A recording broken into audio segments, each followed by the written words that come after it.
Good morning, gentlemen. It's Dr. Rick Carter McClure here for another 7-minute therapy episode for the straight man on the go. As you know, this channel is dedicated to men, for men, and about men.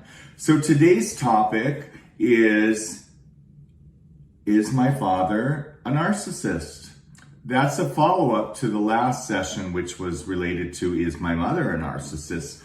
So today we're going to talk about when to suspect if your dad, when you were raised, was perhaps narcissistic or had a number of narcissistic traits. All right, very similar to having a narcissistic mother, you may have noticed your dad was typically all about himself. As long as you were reflecting the image that he wanted to see in you, you were getting along with him pretty well for the most part. But you may have noticed your dad was often very moody and would just start raging when he didn't get his own way.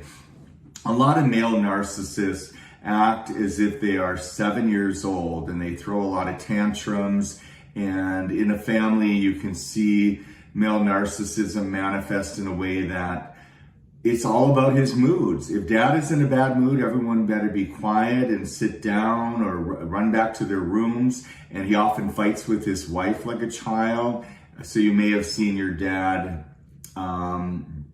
just throw tantrums if he didn't get his own way. He never apologizes. He's never wrong about anything. Even you as a kid would be potentially very rational and reasonable. And at some age, around 10, 11, 12 years old, you start to recognize that you act older than your own father and may have confided in your mom, hey, what's wrong with dad? He just seems like such a kid all the time. And similar to mothers, you're walking on eggshells all the time. You never know what kind of mood dad's going to come home in, and you want to make sure that you're behaving the right way and you're not raising your voice or you're not saying anything that will piss dad off.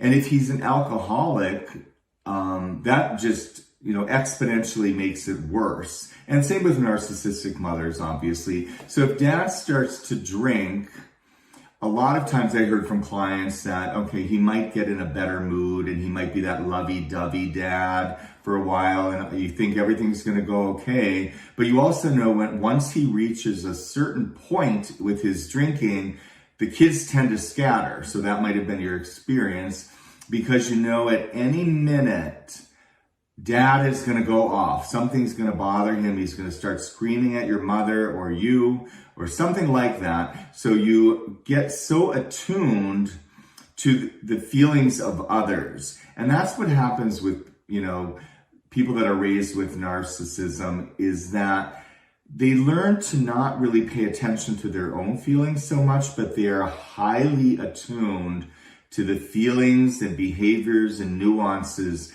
of their parents to make sure that they didn't have to deal with the wrath of that narcissism. So that when you go into adulthood, again, like we explained before, when we were talking about narcissistic mothers, you tend to have that same type of blueprint. So a lot of guys that are raised with narcissistic fathers, especially if you were his golden boy and you started to take on a lot of traits of your father and you always did what he wanted you to do. You played baseball and you were excellent in football and it was all about dad still. As long as you were doing everything right, you had a wonderful relationship with him. But if you screwed up in football practice or you didn't want to go into the family business, he's raging and screaming at you. So many times, young boys and then men who are raised by a narcissistic father will often take on those traits. And similar to, a narcissistic mother, if you're the golden boy, you may think that you can do no wrong and your wife is always wrong. So in this case, if you're the narcissistic son, you never apologize. You're just like your dad. You're never wrong. You argue incessantly. You throw tantrums if you don't get your own way. You play passive-aggressive games where you don't speak to the other person for days until they do the apologizing, even though you are the one doing something wrong. So dads like this really never see you. And that's the same, same with all narcissists. They don't see you. You are invisible. You do not exist except for when you reflect back what they want to see in you. And you reflect back to them this never-ending admiration and like you pedestalize them, and they need to see in your face that they are so amazing and wonderful. So they don't see you as an individual who has your own needs, your own feelings, your own interests, your own beliefs. If you do express any of them, you are conditioned to know that what's coming is not good. So over time, you typically lose yourself. And I worked with a lot of young men who don't know who they are because they've just followed in the footsteps of what their dad wanted. They don't know what they feel. They don't know really what kind of woman they want. They don't know how they envision their life. They just have been so used to pleasing dad, to make sure dad's feelings are okay, make sure dad's not angry, make sure that dad doesn't drink too much, make sure that dad's not yelling at mom. So you spend your whole life as a child kind of as like someone who's just intercepting dad's bad behavior, and you can become a peacemaker, someone who's attuned to everyone in the family to make sure that everything's okay. So if this is the situation with your dad, he may have a lot of traits of narcissism, and that will help you understand how you're going into the world. Because if you don't become narcissistic yourself, you're going to become a people pleaser. You may be very weak in your relationships with others. You're always worried about your wife or girlfriend's feelings.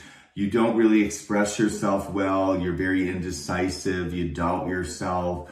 You have codependency issues where, you just aren't really visible. You're so used to being invisible that this is the way you go through life. You don't want to take up much space. You don't want to, you don't want to make trouble for anyone else. So therefore you're just withdrawn and you disappear, because actually showing up and engaging and taking up space feels just so unnatural to you. So I hope that helps. And that's the message for today. Thanks.